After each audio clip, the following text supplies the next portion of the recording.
Chad's been yours too, wow.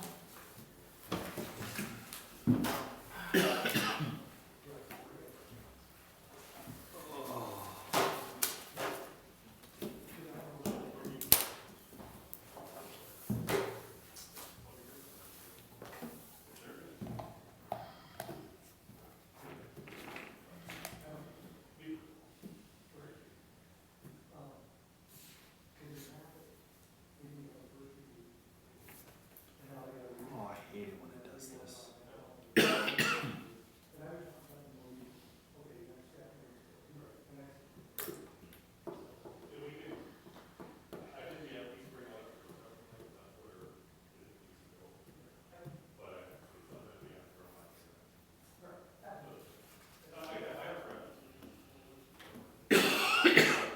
Are we taking questions on the broadcast or?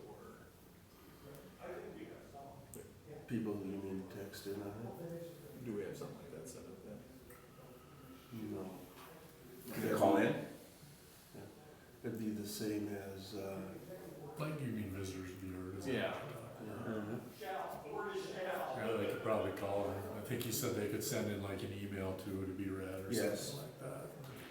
yeah, but not during, after the visitors. No, not after visitors, but I'm Right. saying if this keeps going, we might have to set up something where.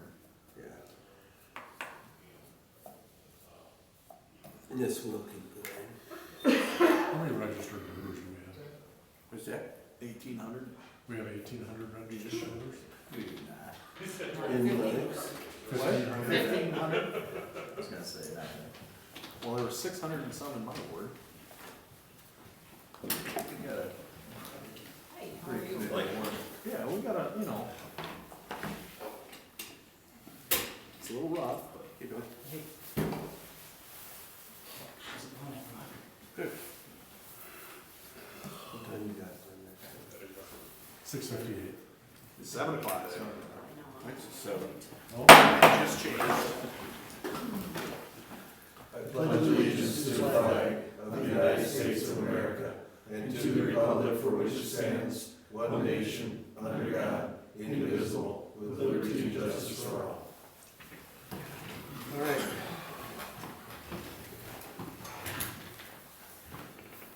Any additions to the agenda? Mayor, I have one item to add under executive session and talk about the water wastewater operator positions. Okay. Any further? Need a motion to approve? So moved. second. Riley, I'll give it to Sam. All in favor? Aye. Opposed, same sign? Okay, we'll carry on. Any emails or anything for visitors to be heard? Okay. Go on, consent agenda. Motion to approve. Motion by Jackson, Second. second by Brock. Okay, says it involves claim to a roll call. Billy? Aye. Jackson? Aye. Chad Riley? Aye. Sam? Aye. Brock? Aye. Chad Wolf? Aye. Motion carries 6-0. Old business, ambulance policies and procedures. Thank you, Mayor. This is a continuation of last week's discussion. Last week you only told, we talked mostly about an individual case, but Mr. Popping also provided additional background information on past practice. So tonight's discussion is really about whether the council wishes to continue that past practice or to stick to the current ambulance billing policies. In your memo, as well as in the packet, I've included the language from the current billing policies that was approved by the council back in December of 2019. I recommend adhering to that current policy. It's certainly not about commitment or volunteerism or the value of the services provided by the fire department, that's without question, but exempting people or groups of people from being billed for services goes against the goal that we've had of creating a self-sustaining ambulance service. I can't say that losses would be significantly greater under this policy. In addition to that, a policy change require determination of the council on where to draw that line, in terms of which persons are exempt from billing for services. Is it just volunteers, all first responders, responders and council members as it was in the past? So making a change would require the city to create special benefits for those in certain community positions that are unavailable to the vast majority of Lennox residents.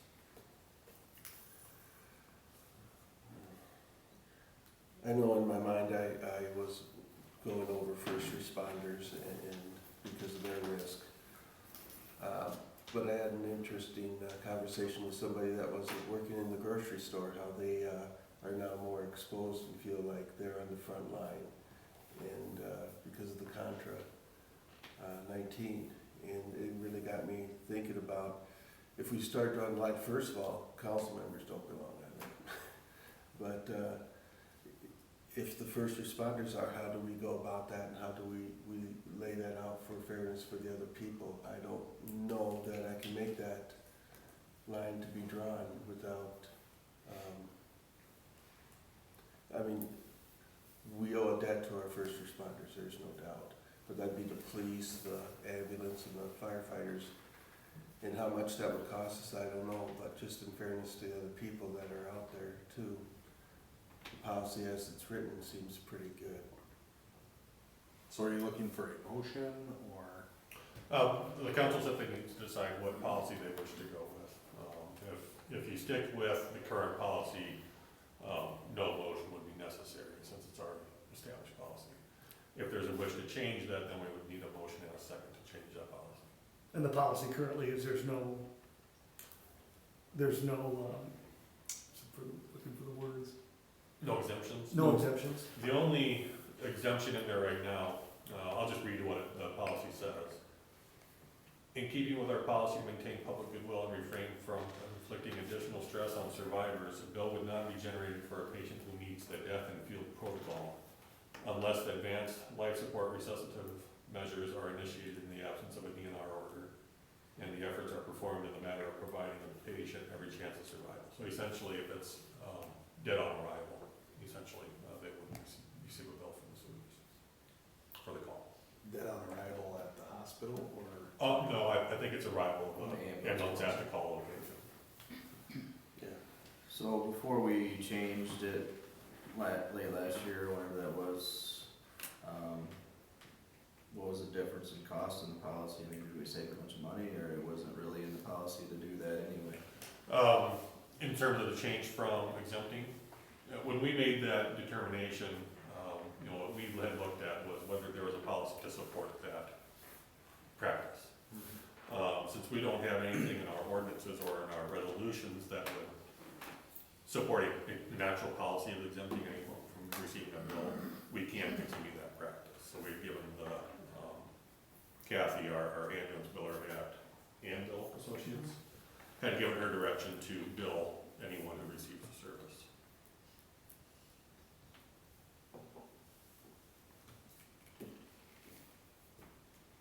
I had hoped to have more time to,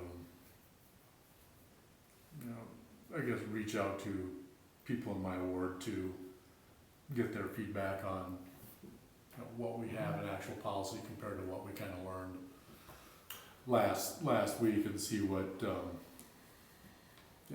what their thoughts was, because it's, I guess in my opinion, it's not, I can't really make that decision for them without getting some feedback. I know I'm not gonna be able to get knock on every door, but, Well, I don't think this is a particularly pressing matter either. It's not all that often that this happens. Right, Once every few years Right. maybe, so. the little feedback I've gotten, just, for what it's worth, I talked to 4 different people about it, and 3 of them didn't think there should be an exemption. 1 did, and they had their reasons for that, so. But Did that's you- a very small sample size, Right. obviously. When we talk about the exemption then, because I mean, just, this is my personal opinion now as a councilor, like, I don't want a free ambulance ride.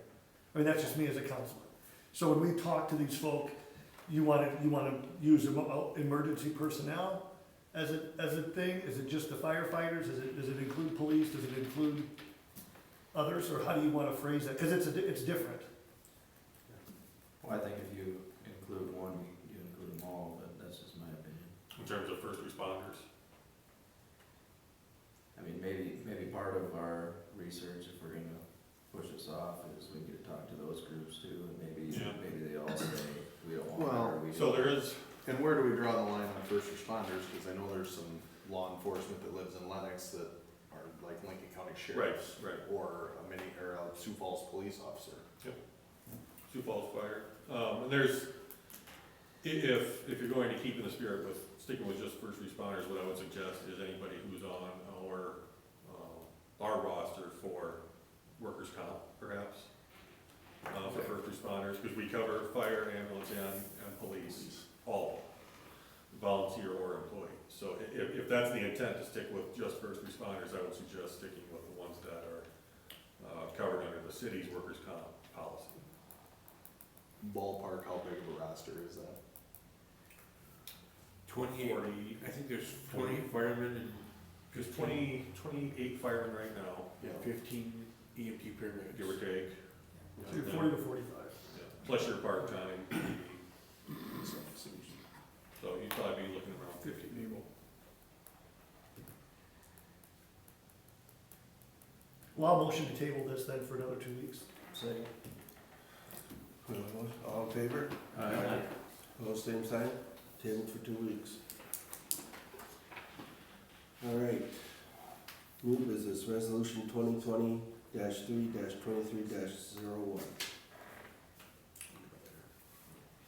Thank you, Mayor. This is a bit of a different resolution. It's very simple when you read it. It's designed to be, when our newest employee started, he had noticed that additional wages had been withdrawn for him above the 6%. He just got a letter. Oh, he got a letter, so they hadn't been withdrawn. Right. So when we spoke with SBRS about this, we learned the city adopted a resolution back in 2015 that mandated automatic enrollment of all employees in the supplemental retirement program, so that's over and above the 6%. So until this point, it appears that very few, if any, automatic enrollments have actually been carried out. So in essence, not that many have been, if any. I think the only one that was on it when I got here was Phil Wolf. And Phil's been gone for about a year now, so. I feel that automatically enrolling them in this only results in additional withholding, no employee pay and no matching. That's just a decision that's best made by that employee and their family. So I would recommend a motion to adopt this resolution, which rescinds the 2015 resolution. So moved. Second. All in favor? Oh, Discussion. before I vote, they'll still be able to enroll if they choose to do so. Yes, Right? absolutely. It's voluntary. Any further discussion? All in favor? Aye. Opposed, same sign. Motion carries 6-0. B, resolution 2020-3-23-02. Thank you, Mayor. As we have an upcoming election, the auditor's office notified us that we need to include any new annex properties into our voting boards. As you know, we annexed 2 properties last year in the countryside edition. So we changed those and include them in voting Ward 1. Now, lucky for us, no voters actually reside in that district. So it's not actually adding any voters to any ward. It's simply adding the land that'll be redrawn again after the 2020 census is complete. So moved. Second. Rock, Chad Riley. Discussion? All in favor? Aye. Opposed, same sign. Motion carries 6-0. Performance management update. This will just be a brief update on where we're at in our performance management measures. You'll remember that this is something department heads have been working together for a few months now to identify what performance metrics really stand out for their departments and which ones best identify what we're seeking to achieve in each department. So we've been meeting over the past several months to try and identify these. We don't have all departments completed yet.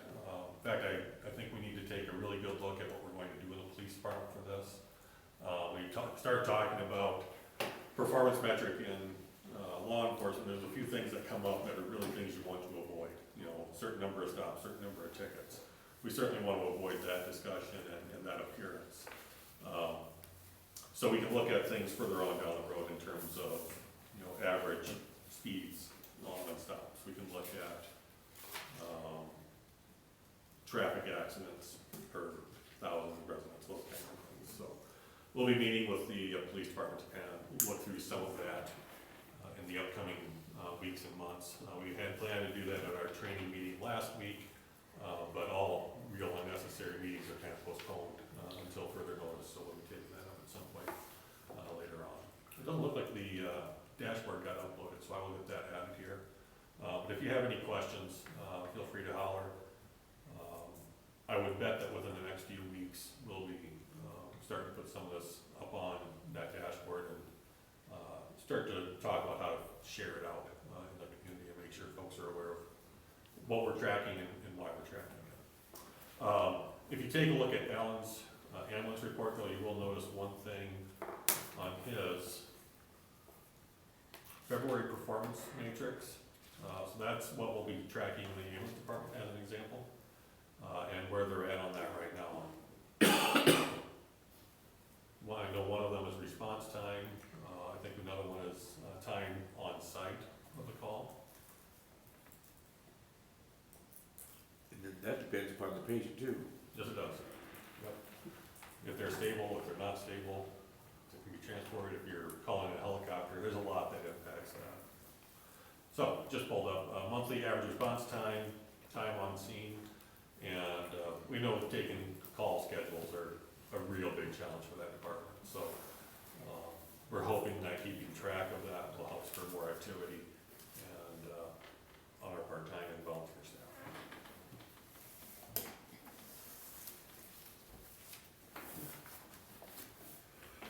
Any questions? Okay, thank you, Nathan. COVID-19. I'll ask you to refer to the papers on your tables. You should have a copy of the policy on the table in front of you. One additional change that isn't highlighted on here, that second page says until it's confirmed in Lennox, that needs to change to Lincoln County as well. So we'll make that change. This plan continues to change frequently, and I think it will continue to change frequently for the foreseeable future. What I have highlighted in that document is what I'm suggesting we change tonight. Most of it's on that second and third page. We close the city hall to the public until further notice. Remote work would be authorized. We'll do all paying of utility bills or other fees over the phone or online. Obviously, folks will still be able to drop their utility payments in the drop box as well. We're advising Public Works to have no contact with members of the public during the workday. Fingerprinting appointments would be suspended until further notice. I think most law enforcement agencies have already done that. Then just some general language around playground equipment at our parks, encouraging children and parents to take common sense measures to keep kids' hands clean after touching park equipment. I know that's not an easy thing to do. Parks are, they're havens for germs. So it's really not feasible to disinfect park equipment all day long. It's also not very feasible to close down parks. And I think to a certain extent, I know myself wanting to get my kid out of the house every few minutes. I think there is still a civic responsibility to keep some of these things available for responsible use. So. This thing with the public works, no contact with members of the public during the workday. What if they're doing something by somebody's residence and they have a question for them? Yeah, that's not generally a problem. What we're talking about with no contact with the public during the workday, I don't want them going into Lennox and spending 10 minutes in Lennox talking to folks. If they're out on a water main break or clearing a catch basin, whatever that might be, not a problem. Work related. Yep. Just stay 6 feet away. Yes. I tried that today. It's very difficult. I used to have to stop by somebody at Second and Cedar, and I mean, you just had to constantly tell yourself, step back another step, and yeah. So we know that the governor today made an executive order that included language of should and not shall. Yeah. Those things are probably gonna change here, in time. And so what are we as a city gonna do about, like, non-essential businesses? And, you know, should we have some language drawn up in terms of what, what we wanna do, or what we think is a council and what's responsible for, I had a our meeting city? today, with, representatives from, Minnehaha County and Lincoln County, and I believe about 16 other, cities in the Lincoln and Minnehaha County area, with, Mayor Tenhagen. It's very illuminating. What we're doing right now is pretty consistent, but we were talking as a group, looking at making decisions that, as a unit rather than as individuals. And Mayor Tenhagen told us that today Alvera went in and they're gonna be doing about 200 tests a day. So by Friday, we will be getting more information and making decisions based on data. We're gonna follow up that meeting on Friday at noon with hopefully this new data, and start looking at what we hopefully are gonna do as not just one city, one municipality, but as a group with the 2 counties and the cities involved. My belief is that making this as a unified so that everybody's on the same page and all communicating together is going to be beneficial to everybody. Tuesday, I plan on meeting with the commercial club and the bar owners and talking about what's going on, what are they seeing happening, what are their feelings about that, and how this is impacting their business. So that information will be like Nate said, we're going to be moving fast. We're getting new information in all the time. I think this group chat, as it is, in fact, the attorneys have met for the municipalities to talk about legal ramifications, and it was a mix. We need to continue to explore what we can do and what can be legally be done. NOAM seems to be pushing it toward us, the municipalities. We are going to be having a response, and I want us to have a response to this to get more direction from her. But if we're not going to get it, then I think it'd be best if we start looking at doing things together as a group rather than as individual municipalities. Well, do we know who has the power to shut down our restaurants in the city of Lennox? Department of Health. Department of Health.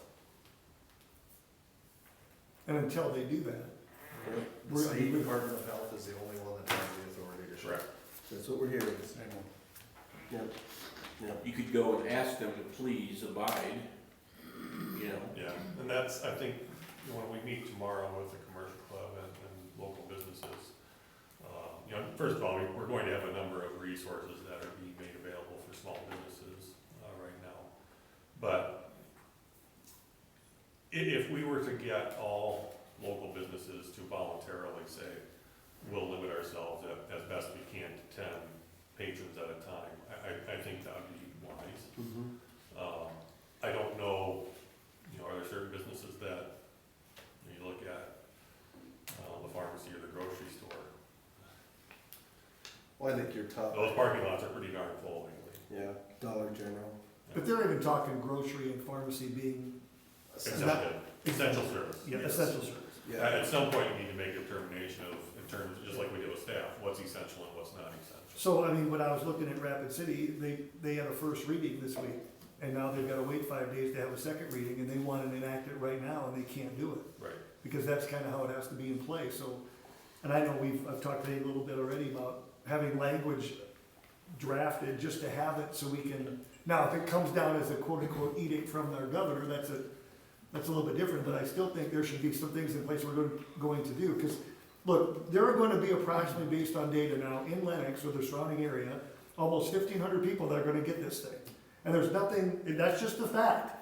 And we're trying not to have that happen all at once, but out of those, then you got 1,500, okay, so 1,200 of them are gonna have symptoms that are basically like the flu. 1,200 people are gonna be sick, they can manage it themselves, they can stay home and take care of it. You look at another 200 that are gonna have to go to the hospital. Not necessarily stay in the hospital, but they're gonna have to go to a doc. And this is based on the data and the numbers from the CDC, which is like the percentages. And then 50 to 75, it's gonna be severe. 50 to 75 residents in Lennox or just the surrounding townships may end up in the ICU. And obviously, it's either gonna happen in a week or it's gonna happen over 3 months. And that's why they're trying to make this thing last 3 months. But don't kid yourself, it's still going to happen, that's still gonna be the number. It's not gonna be like if we do all these things, then 50 or 75 aren't gonna, no, they're gonna go. It's just, are they gonna go in a span of time of 2 months, of 1 month? And so with this whole thing with hand washing and social distancing, that's supposed to prevent that big time influx. And so that's what communities are wrestling with. And the issue is, obviously, as you said, it's not that 50 to 75 people are going to need to be hospitalized, it's when. And I don't know the number of ICU beds in Sioux Falls. Right, and they've got to ask that question Lennox today. would probably fill those up. And they couldn't ask. Now, something to put it easy, we've got 4 health systems. You talk Avera, you talk Sanford, you talk Monument, you talk VA, 2 VAs actually. Like, that's a pretty good thing for 850,000 people. But if you go on the data in terms of the percentages, you're looking at like 26,000 people that are gonna have to go to the hospital. I mean, that's, to try to take that out of a fire hose is tough, and so that's why they're trying to do this. And so we need to do this in a really smart way. I mean, I'm glad we live in a rural type state, like we don't have 20,000 people in a square mile, but people can't lose their marbles over this either. I mean, we cannot hoard, we cannot run to the grocery store and do that stuff. That is not wise for a community our size to do that. And so, I know there's limits on toilet paper, but there should be probably limits on milk, limit on bread. Just, the trucks will come, you buy stuff for a week and do this, and don't go nuts here. It's gonna be fine. Have you called? Todd said the other day that he's limited on what he can get on his truck. Right, and that's limits, will be okay if we go about it a reasonable way and not, Everybody's judicious. As he said, there's Right. no run on anything. Yeah, there's runs on stuff in the store. Toilet paper, bread. He's implemented, He's got limits. well, he's taking calls for, and Tracy and I talked about it. We both said, like Thursdays, is that the day? Thursdays, He's gonna try taking orders for elderly people or people that are maybe more susceptible. Underlying. Yeah. You He know, told me so- this last Thursday that it was manageable. He's gonna call me if it gets to be, Need some heavy orders. volunteers to Heavy deliver orders. some stuff. I like that. So- But getting back to what Brock said too, is with the social distancing and hand washing, biggest thing is the social distancing. We wanna take the curve out of it. I think we do need to have a response if the governor's going to do suggestions and such. I would like to see us come up, we've got this plan in place now, that seems reasonable response. I would like to hear I've heard what some of the other towns are doing, in our conversation, and we're pretty much in the same spot as most people in most towns.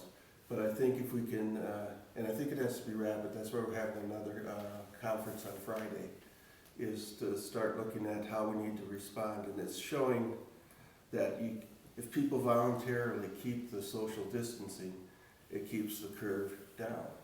If people don't voluntarily keep the social distancing, the curve becomes more spiked. And that's what I'm seeing and been watching. So like you said, it's not time to panic. We're going along.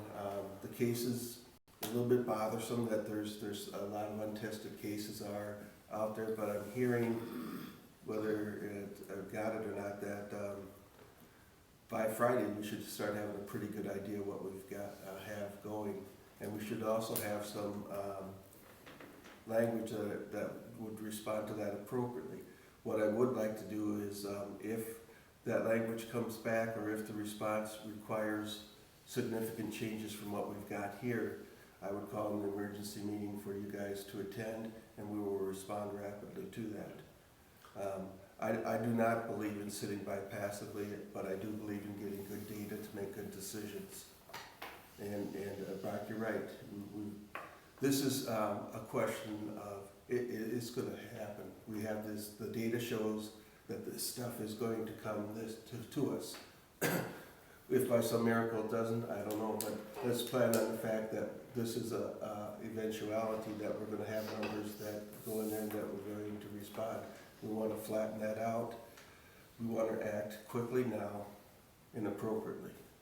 And I think given with the input that I heard today in the teleconference, which by the way was scheduled to be a lunch, but because of the climate today, it's a teleconference, that we do this. If I get the information, it'll be shared with the council members immediately after we get it. I'm going to have Nate in on the call too.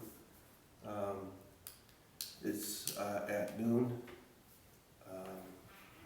on Friday. And those 4 days will enable us to get some of the tests back and get some data that's relevant to us. If that's okay with the council, the immediate response will go, I'll have Nate do an email after the teleconference so you guys know what's going on. If we need a meeting, we'll meet. So we're not gonna do anything between now and then to recommend at least any kind of limitations on? Well, we will recommend, I That's what think you're what we'll meaning. end up doing is sending out the governor's executive order, making sure that businesses that are at the meeting tomorrow have a copy of that and take those recommendations seriously. Yeah. In the meantime, we do have language of Rapid Cities, Hurons, Brookings, and Sioux Falls ordinances. So we already have that language. I'd like to work with Brad, we've been in constant contact over the last couple of days anyway, to find some language that is acceptable, but also gives us the legal protection we can to the extent possible. So we could probably have that drafted in a couple of days. And once we get that drafted up, if you want to meet before the Friday meeting to discuss what these other entities have been doing, I'm very open to that. Well, I think we should meet and get something rolling so we can pull the trigger as fast as we need. We can get started on an ordinance tonight and more than likely have something tomorrow. I mean, unless others feel otherwise. I think we need to be I think as it's, it can be. Well, and here's the deal, I mean, people going into Sioux Falls to work every day, it's, And that increases the threat here, and I Absolutely. 100% agree with that. Yeah. But I do think, obviously, I'd rather be able to police myself than somebody else telling us what to do. And there might come a point where we lose that, but people just have to be smart and use common sense and do what they're being asked from by every level with the social distance, the washing of hands, not a lot of big group stuff. Come on. Yep. well, more, me personally, I'm pro small business, just like I know most of, all of you are, but, I mean, at some point we have to protect the citizens. Yeah. yeah. This isn't something that I think nobody takes that lightly. We have to face the fact that with or without action on our part or the state's part, there are a lot of businesses that simply aren't going to exist after this is over. That's certainly not good for those businesses or their employees or families. It's not good for the communities, it's not good for the state as a whole. But at some point, we reach a tipping point that we just can't return from.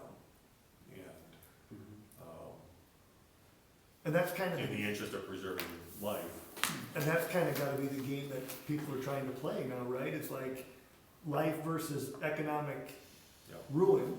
And is there a balance there? And do we even consider the balance? When you're talking life, and the answer is no, but at the same time, your life is gonna change, Riley, and my life's gonna change, and everybody's gonna change because of this issue, and we just have to accept that. Was there any updated information on the time horizon of this? As far as short-term, Peak in May, Yeah. late May, late May? yeah. So obviously, if it's I saw peaking some at- models over the weekend, can't remember if it was out of Johns Hopkins, I think. They had kind of mapped the curve for every state. Interventions with shelter in place, with social distancing, and even with social distancing, our ICU beds are full sometime in May or April.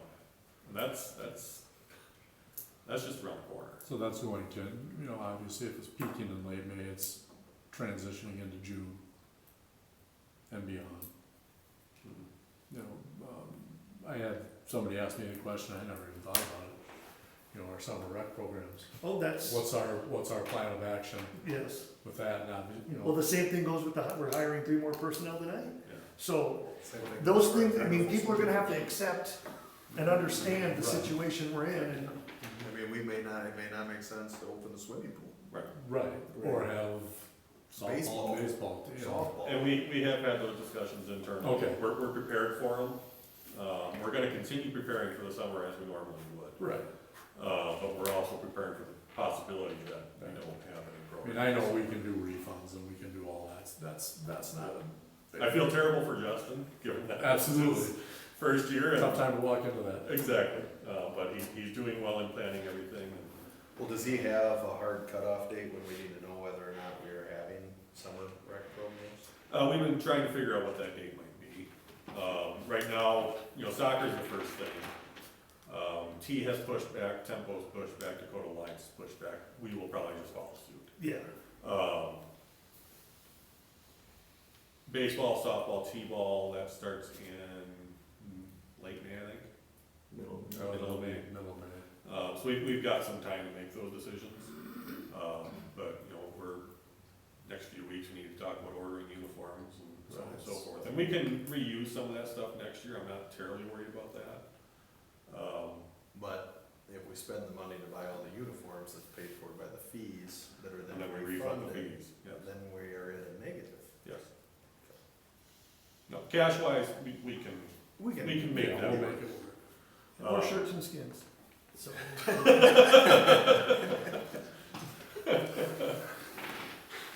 That's good, I just So- wanted to bring it up. But can you Yeah. work, could you work on a date that we need to know by? Yep. I mean, just, cause I know I'm supposed to go to a baseball, softball committee meeting on Wednesday. Yep. I mean, obviously you can shorten the season by pushing it back, but how? and that's Well, probably we've what- talked about doing that too, if we just, you know, if we have to keep pushing it back, that will probably be okay. Yeah. You know, if we have baseball, softball, T-ball go a little bit later in the year, I think that'd probably be okay, but we want that input from the park and rec board before we Right. make that decision. And that would maybe be something good to get in the community meeting, Tracy, that you're going to Friday, kind of what their people's plans are for summer rec programs. Not a problem. Just cause if we compete against T, and I don't know who's all in that deal, but. Well, that'll be the nice part about having the group discussion, so that we're all on the same page, and then, you're right, it is the group thing, Cause it's hard for Lennox to say, sorry, we're not gonna have Right. softball and baseball, but Everybody else is. Chancellor's gonna have softball and baseball, or whatever community, I mean. yeah. Would that be acceptable to have that discussion at the next park and rec board meeting? I think that's 2 weeks from now. It's not next week, is it? There's some time, I just wanted to. Yeah, I just, I think if we had that discussion with them, have their guidance to help decide Yeah. what some of those dates might be, it'd be really helpful for us. our T-ball team's been going since January. We'll have to break the news to them in practice. So what I'm And some hearing, goldfish crackers, they'll be. so what I'm hearing is Juice that box. we will be meeting at, probably like Wednesday with, looking at the ordinance that we'd like to consider that, wrapping those have done. I'd say Wednesday would probably be the earliest date. One thing I would also add to this, we have to have 5 days between readings. And then with every ordinance, it's up to 20 days is the effective time frame. So even if we were to have a first reading tonight, we'd still be looking at an additional 25 days before it's effective. So we need to figure some of that out with Brett, if there's ways around that cooling period. Unless the Department of Health steps in. Unless the Department of Health steps Yep. in. No pressure. What I'm hearing is social distancing is what we need to strongly recommend. Small groups, less than 10. And you just get into a lot of dancing around the places serving food, and that groceries and that are mandatory, but those are gonna be functional. We'll have to talk about that.